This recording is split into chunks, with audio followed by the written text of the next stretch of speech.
I think it's safe to say we all hate duffing short game shots. It's a complete waste. So today I want to share with you a bulletproof method to make sure you're successful around the greens and never duff or thin short game shots again. So the keys, we're going to stand with a narrow stance. I want the toes to be 2 club head widths apart and the heels to be 1 club head width apart. I want you to have the ball position in the center of the stance and the handle neutral.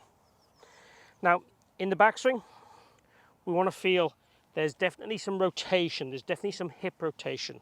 This allows us to create room for the arms to get back down. And I think the key things are, the big winners are in this, we want to feel as we swing back, again at the start we'd have 60% of our pressure on the lead foot, but the key things are, as we swing back, I allow my head and spine to work a little bit in front of the golf ball. So there's a little bit of what we would call left bend. And then on the way down, I continue to move further left with my upper body, my torso. But what stops me then gouging the ground and hitting the deepest divots you've ever seen in your life is I'm going to make sure then I push from my feet back up. So I'm going to feel like I move away from that earth. What this gives us is a steep angular approach and a guaranteed low point after the golf ball, so we don't hit the ball fat or thin. But then what stops us digging into the ground too much is making sure we raise our radius off the ground by pushing up, so the club is traveling down but only skimming the ground. A tiny bit of divot is okay, but ideally from this range of shot I wouldn't want any divot at all. And if we perfect this technique, it doesn't matter what bounce you use, what grind you use, because you're just going to make pure and utter good contact. So we're trying to create a flow with the hips and rotation. We're trying to make the path feel like it is very neutral. It's not in to out massively or out to in.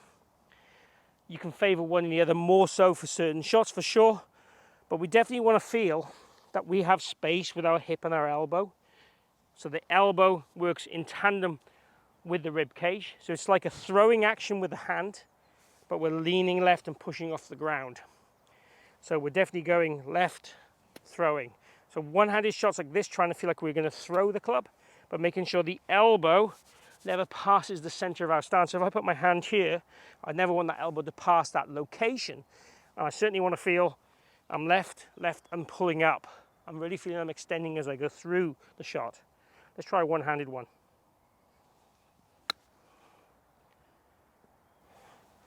So really happy with that.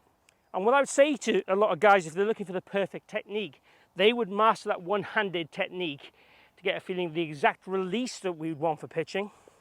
So this would be kind of a slight throwing release, as I would call it, or a scooping release, but we are leaning left and going forward.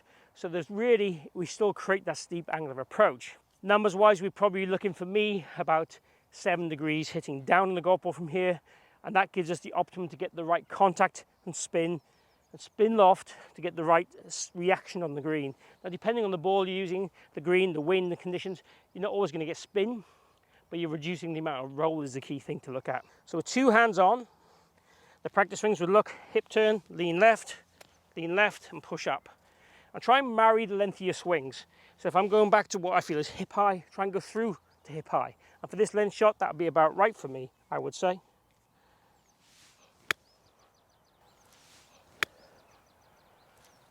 A nice little soft pitch there. A tiny bit left, but pretty good. I do have a tendency to pull my wedges a little bit.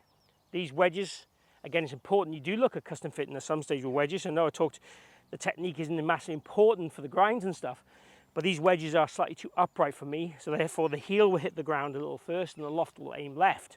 So getting my wedges slightly flatter would encourage me not to go to the left like that.